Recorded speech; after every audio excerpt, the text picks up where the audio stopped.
men, when they're boys, they are told, boys don't cry. So whatever it is that they're going to face, they will not be able to seek help, will not be able to look for any support. Someone will be ashamed to go, for example, to their sekulu and otete and say, you know what, my wife is cheating on me, or my girlfriend is cheating on me. There's life after infidelity, after marital issues. This world is going to have its challenges. So challenges are an expectation that we should have in our lives. We cannot go about thinking that our lives should always be perfect, but it is important to realize that within these challenges, life still goes on. Hello everyone. On today's episode of Answers, we're going to be discussing about stress and depression. I'm so happy to be joined by counseling psychologist and mental health advocate Ashley Nyakonda.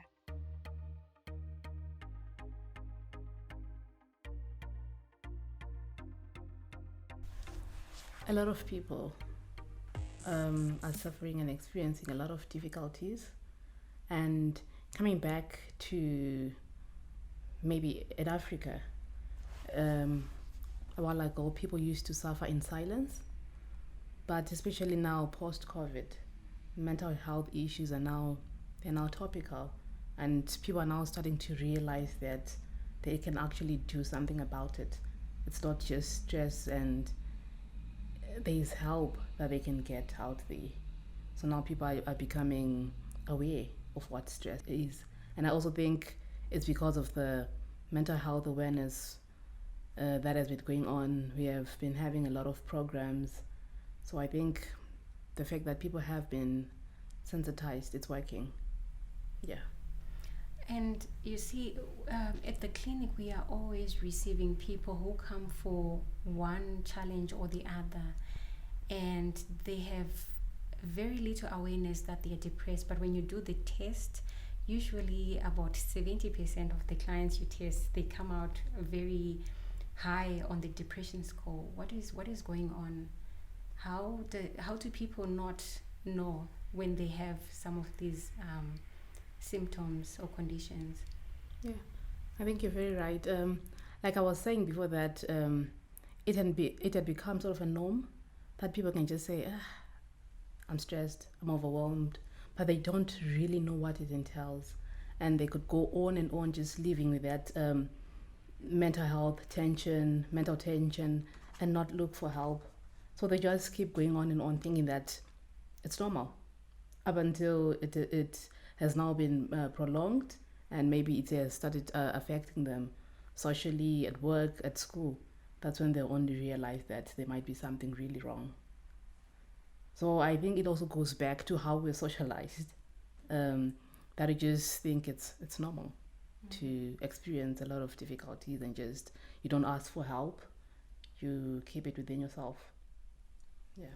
So basically what you're saying is almost like everyone goes through stress, but what differentiates people is the ability to actually cope with it, and then live past it.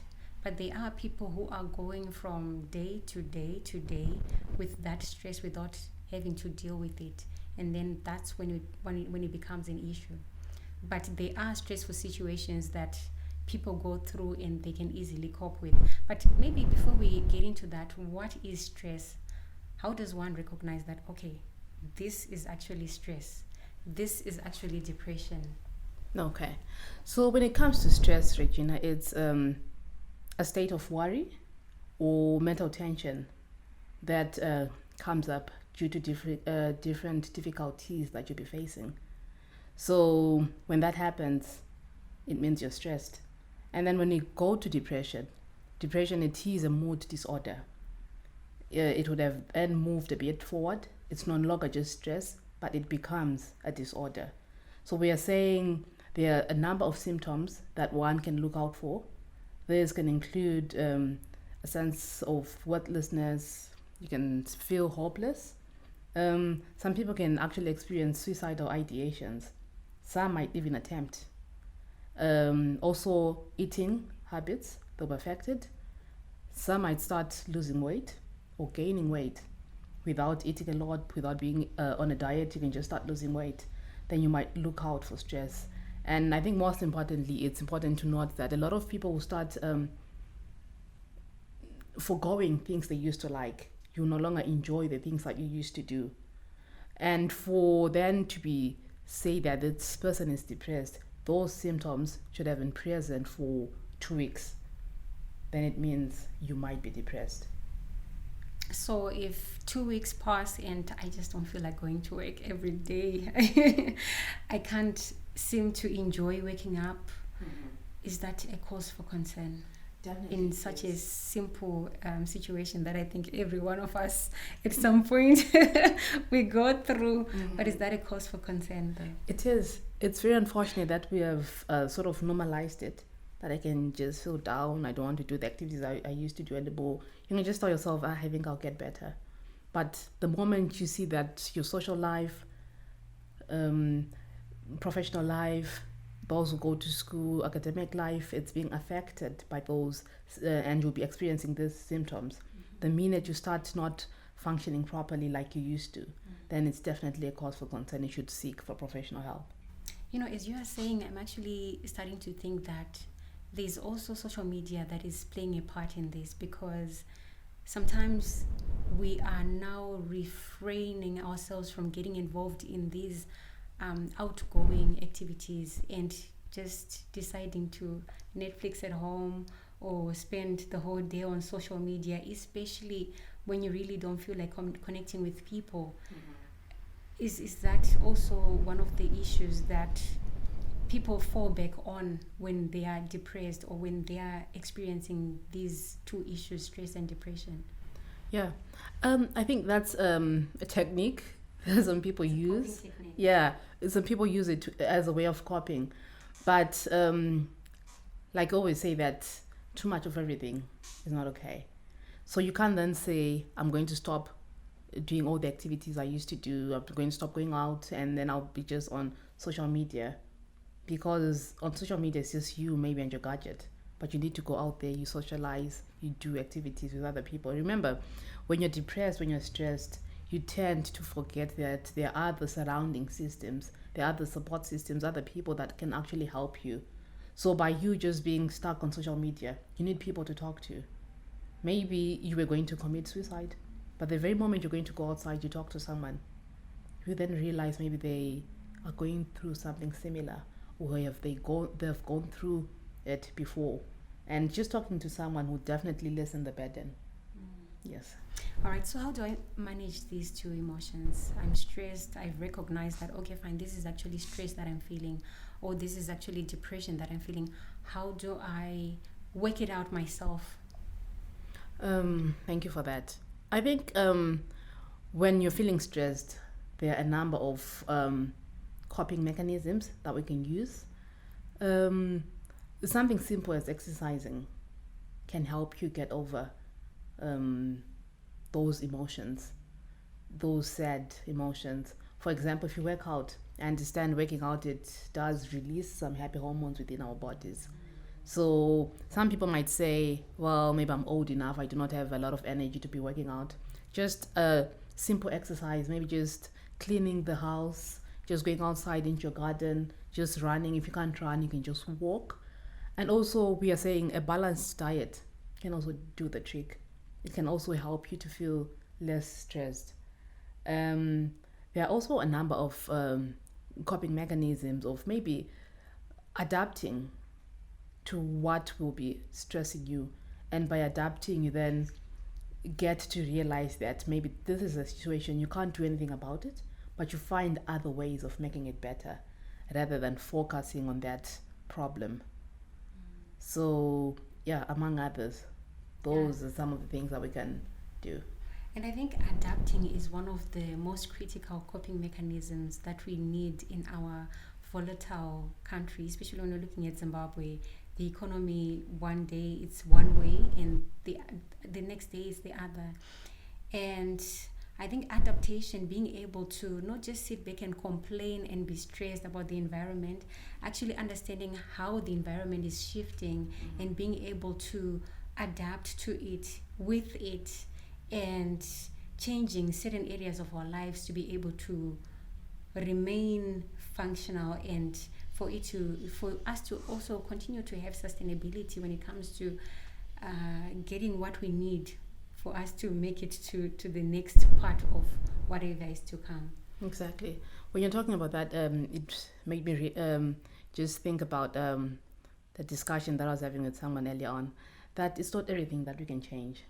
Some things we can't change them. You just talked about the economy. I, myself as Ashley, do you think I can do anything about the economy? No, I can't. But then I can't be whining or crying every day saying the economy is bad. So I think one of the other techniques that we can use is to try and cognitively restructure our minds, not to be just negative all the time. At the same time, we're saying it might be difficult to just move from that mindset of being negative, then you move to being positive. But maybe if you try to be in between, neutral, in a neutral position. For example, let's just go back to the issue of the economy that you've just talked about. Things are difficult, I do not have money. But you can be neutral and do away with those irrational thoughts that are going to stress you, and just be grateful for being alive. To be grateful for having a roof over your head. Some people who have families, you might not be married, but you have parents, you might have siblings, you might have friends, you might have schoolmates, people from church. Those are our support systems. Some people do not even have such systems surrounding them. So I also think it's to do with our minds. Yeah. And it also gets me to think that, so to a certain extent, the ability to adapt to different situations, different changes, is also an added advantage to people. And I think that also one of the areas that could differentiate people who are living in the same environment with the same issues, the same challenges, but you see one person is thriving in this volatile, someone is actually excited that, oh my goodness, the rate has increased, and someone is crying to say, what, the rate has increased. So you can see the different perceptions, the different effects that it has on different people, exactly, but within the same environment. So that also is maybe the reason why we have people suffering with one issue, but someone else being able to actually move past it. They're blooming where they're planted. Exactly, but within the same scope of environment and with the same challenge. So in terms of professional support, if I can't manage it by myself, you spoke about exercising, you spoke about eating healthy, these are within my control, but I try to do this, but it's just not working out for me. What do I do? Okay. When you've tried all this and it hasn't been working, then it means it'll be time for one to seek for professional help. So we do have counselors, we do have therapies, we do have psychologists, well, like myself. You can look for one within your reach, in your area, and there are other organizations that actually offer the services for free, and some of them do have toll-free lines. So, and some public hospitals, government hospitals, they do have a psychiatric ward, and also they have a psychological side with a department where you can get to see psychologists, primary care counselors who then can help you, just depending on where you are and what's close to you. Okay, so is there a possibility that stress is actually good for us to a certain extent? Definitely. Maybe I can say we do have eustress, which is positive stress, and then we do have distress, that's negative stress. So eustress, it's positive. For example, you want to write an exam. You can't just keep calm. You'll be stressed. You'll be in that flight or fight mode. So that stress is going to push you to read, because I'm going to sit for an exam. So definitely you're not just going to sit back and relax. So that is good stress. You've gone for an interview. You're just about to go in. You'll get stressed. It's also good because it's going to prepare you to maybe research, to prepare you to know that you really want this job. So you have to do better when you get in. And then there's negative stress, whereby, for example, you've just lost a loved one. You do not have means of supporting yourself. You do not have means of supporting your family, or you've just encountered some difficult situations whereby you don't see yourself getting out of them. So sometimes we're saying there is actually what we call good stress, positive stress. So as human beings, this is a natural response. We experience these emotions. But at the same time, how you are going to appraise the situation that is before you will determine if this is going to be a good emotion or it's going to be a negative emotion. Yeah. And what would you say to someone who is in a stressful situation, but it's a situation that they can't change? You remember the economy situation that we were talking about, and we spoke about being able to adapt to it, to adapt to the changes. But there are certain situations that people get themselves involved, or something that just is stressful, but you can't really adapt to it. It's there, it's in your face. How do you, especially things like grief, now how do you deal with that? Yeah. We talked about earlier on about having someone to talk to. I think someone can make use of the surrounding people. We also talked about the professional help. If you think it's too overwhelming, it's beyond you, you can also look for professional help. And well, if all that doesn't work, I think you can also then go on to employ these other techniques that we have talked about. So I think by trying to utilize all those things that will be surrounding you, you will eventually get out of it, especially if it's stress, not depression. Okay. Yes, I think that's key. If it's stress, then maybe you can work yourself out, work it out on your own. But then, if you then experience those symptoms that we talked about earlier on, then I think there's no two ways about it. You have to seek professional help. Yes. All right. Okay, thank you so much. We're going to discuss a few cases that we came across from different social media platforms. And I just felt that they were related to the topic that we're discussing now. So this one says, I actually live with my husband who stresses me. If I live with or work with the stress, how do I cope with it? Because this is someone who I cannot avoid. Okay. Yeah, that's a difficult one. Someone that you are living with. I think your husband is the one who's stressing you. Maybe your boss at work. You know, because they're talking about situations where you cannot avoid the stress. It's right in front your of boss. you. You need to work. You need the money. Exactly. How do I deal with this? I think when it comes to that, let's just start with the scenario you're at work. I think we need to start by setting boundaries. It's something that is really important. It's your boss, you set boundaries and learn to say no. There's some things that maybe are stressing you, but they are beyond you. You can't do it. So there's no way you can split yourself into half. Just be assertive and set boundaries and say, you know what, this I can't do. Because I think what also stresses the most in workplaces is the fact that you try to keep doing things when you're overwhelmed, when you're burnt out, and you keep trying to maybe please your boss. Your boss keeps giving you duties and you keep taking them up. And in all that, you be afraid to say no. And I also think that you can, having set your boundaries, learning to say no, you can also avoid the people that you can avoid in a workplace. It's not like you're going to be spending 24 hours with your boss. If you then realize that this work colleague of mine stresses me out, just be around them when it's necessary, when you do not have any other options. Yeah, and I must also add there, because we also need to be able to evaluate the work environment and see to what extent is it really affecting my mental health, because there is an extent that one should be willing to go in order for them to protect themselves.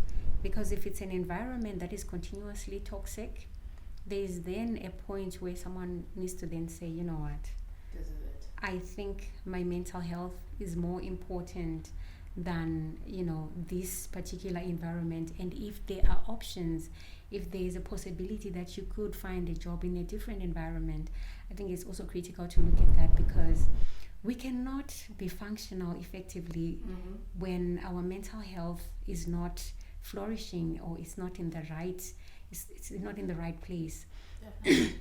Because everything, be it work, be it family, there is a demand on our mental capacity that is placed within the different environments. And if I'm not doing so well mentally, I won't be able to thrive within this environment. So I think what you're saying is very important. First of all, let's have a look at what is it that I can do within this situation. Can I adapt, to this environment? Can I, avoid certain stressors? Can I be assertive enough, within this environment to say no? And which is very important, because sometimes we self-impose stress on ourselves. Your boss says do this, do this, do this. You continuously say yes, yes, yes, and it then becomes an issue.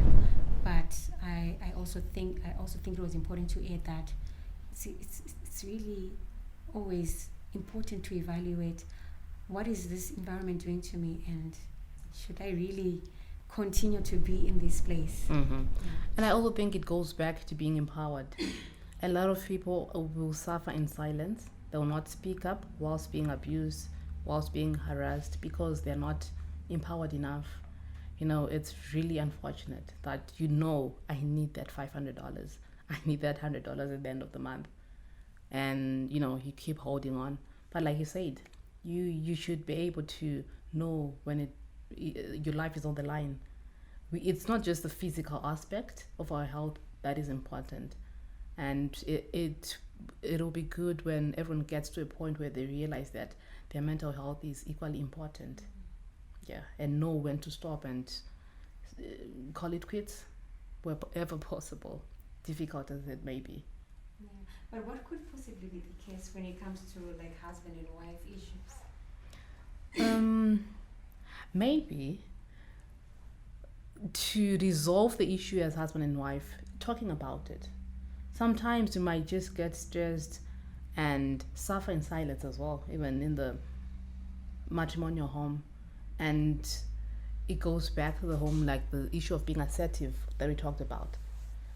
Because bear in mind that women were socialized as to be submissive. So most of the times they might experience abuse and not be able to speak out. So it's always important to talk to your partner. Even the men, you might be maybe I'm being abused with your wife. It's not always the husbands that abuse women. It's important to find a conducive environment and to talk about it. And also remember, you think you're the victim. Also you need to realize that you also need to adjust. After talking to your spouse, after talking to your partner, that I think you can do better in this area. You also should be willing to change when they then tell you also need to change in this aspect. Especially when communication is an issue, I think that's when one of the interventions that you're talking about, finding a conducive environment. If we can't work it out between the two of us, it might be important to look at then getting external support. Maybe a marriage counselor, maybe a church pastor. I know church pastors, sometimes they are trained to actually provide counseling within the marriage setup. So it might be important to then look at the environment. Is this working for us? Are we able to communicate well? If not, then let's get an external person to come and help. Even a tete, I know in the African tradition, you can actually consult a tete, get someone to come through and intermediate. But I think it's also important to evaluate the person, because you also don't want someone who will come and make things worse. Yes, exactly. Instead of actually making it better. I was going to talk about the issue of confidentiality, that a lot of people are now very hesitant, because you think, if I go and see my sekuru, if I go to my tete, the next thing they're going to be telling everyone. So like you have just said, that looking for someone whom you trust, then if you don't, look for an external person who will be objective, whom you don't even know, for example, a pastor or a professional therapist. Okay, this case goes like, it has become really stressful to even drive to work because of reckless drivers. How do I cope with that? So I think this is, one of those cases that we're talking about. You can't control it. Exactly. It's not within your control. And as human beings, we tend to want to control the uncontrollable. And that's But why we shout. road at rage. other You're just drivers. shouting, and that person cannot even hear you. By the way, they can't even hear what you're saying. So I think what you can do is to reframe the problem. Okay. There is traffic jam. You can look at it from a positive angle, different perspective. Then say, you know what? This can be time for me to meditate. I can actually listen to some music in my car. In a traffic jam, I can, self-care. I'm just on my own. I can reflect on things. I can, maybe you can actually start your day while you're stuck in traffic, diarizing what you're going to do throughout the day. So we're going back to what we say, that when you then appraise a situation, it's very important that you look at the negative aspect out of everything that happens to you. And I think one of the issues that one can also do is to avoid the stressor. If there's a way to actually avoid the traffic jam, leave the house a little bit earlier so that you don't encounter this stressful situation, it might actually work, because now instead of ending up in this stressful situation, you can actually drive in an environment where the stressor is not present. So I think appraising the situation and looking at the different options. What are my options in this moment? Okay, I cannot change the time that I need to be leaving home, going to work, or going for my school run. So let me see what I can do with this time, so that I don't have to be looking at what everyone else is doing on the road. Exactly. And I also think going back to adapting, you can also change your attitude and lower your expectations. Maybe you've set a timeline for yourself that it has to take me 10 minutes to get to the office. Adapt and lower your expectations, and maybe give yourself 15-20 minutes, so that at the end of that trip to work in the morning, after that school run, you're not disappointed. And even the attitude, if you just have a positive attitude, it won't affect you as much. Exactly. And I think empowering yourself as well, because when it comes to reckless drivers, they are actually doing things that are against the law, against the norm that we've been trained to say when you're driving, these are the rules. But these are people who are actually doing things against that which we know how to do, or that which is correct to do. So I think empowering yourself and doing things like defensive driving, because I think that empowers you to be able to maneuver through some of those reckless situations. Yeah. And the last case that came through, this person says, I've lost interest in life because I feel so far behind my friends and people I grew up with, financially, marriage-wise, and I think I have depression. How do I cope with this? Okay. I think to begin with, they should start by practicing gratitude. Things might not be going the right way financially or physically. You don't have that big car that you want. You don't have that PhD that you may want to attain. But look at the things that are surrounding you and be grateful for what you have at that very moment. Remember, we're different people, different human beings, different aspirations, different opportunities. And we started embarking on our journeys at different times. So you can't then expect it to be the same. Of course, you went to school together. You started to play group together up to A-level, university level. But just accept the things that maybe are going right for you. And the other thing that I've noticed to be contributing to that is the issue of social media. Because when you go on social media, you go on Instagram, you go on Facebook, that is where a lot of pressure is coming from. You're going to see those people that you land with are in Dubai, are in Hawaii for their holidays whilst you're at home. That is when you're going to start, stressing out, getting sad. But you never know. Maybe they spent the last 5 years planning for that holiday. And you are just going to see the pictures, sometimes filtered pictures, and put pressure on yourself. So if possible, wherever possible, it's also important for us to limit the time that we spend on social media, because people are getting a lot of pressure from social media, and sometimes that won't be the real life that those people will be living. So it only puts pressure on you. That's it. And also, I think that's when we also have people who go through maladaptive coping mechanisms because they're seeing this and now they need to adjust their lifestyle to be able to become what they see. Exactly. But yet, this person is good in singing, this someone is good with fashion. That's not your area. Exactly. Why not focus on you and your strengths and see where that takes you, because that your road could be different from the next person's road. And so this person is talking about financially. So like what you're saying, I think you bring that into context to say financially, obviously it's coming from a place where they see this person has bought this, they've done this, they're doing this, and they are not able to actually provide that for themselves. So there's an element of comparison there. And then there's the issue to do with marriage wise. So I guess this person is also looking at their friends and seeing everyone is married, but they are failing to maybe find a life partner. How does that become an issue that can lead someone to depression? Yeah. Well, I think to begin with, maybe some people maybe are not meant to be married, or your time will come. It is just not the right time. Remember, some people can actually get married in their late 40s, in their 50s. So it does not mean when something delays, then it has been denied. It can still happen for you. So I think what is important is going back to that rational thinking, that positive mindset, and just being realistic at the same time. Just because your friend is married, it's not meant for everyone to get married at the same time.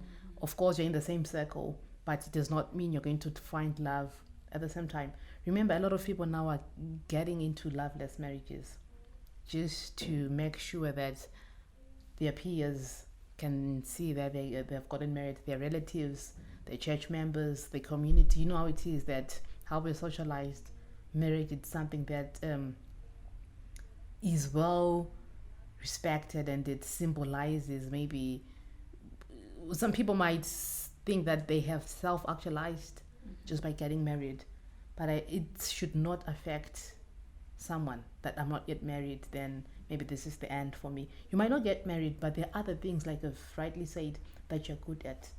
In the meantime, focus on your strengths, focus on things that you know you can do better, and not to just go with the flow. Everyone is getting married, so I have to get married. You definitely get married, but maybe that is just not the right time. Your marriage is actually on the way. It's coming. Yeah, because if we're not careful, we might get ourselves back into the same trap, because we see here someone is getting stressed and depressed that they are failing to get that life partner, but someone else is in that marriage and they're also depressed, they're experiencing stress because of that life partner. So I think it's very important to be patient and to evaluate that person, to get time to evaluate that person. Is this the right person for me?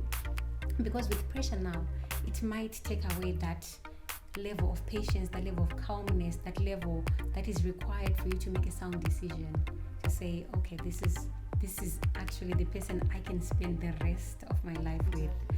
And if we fail to do that, we end up in the same position.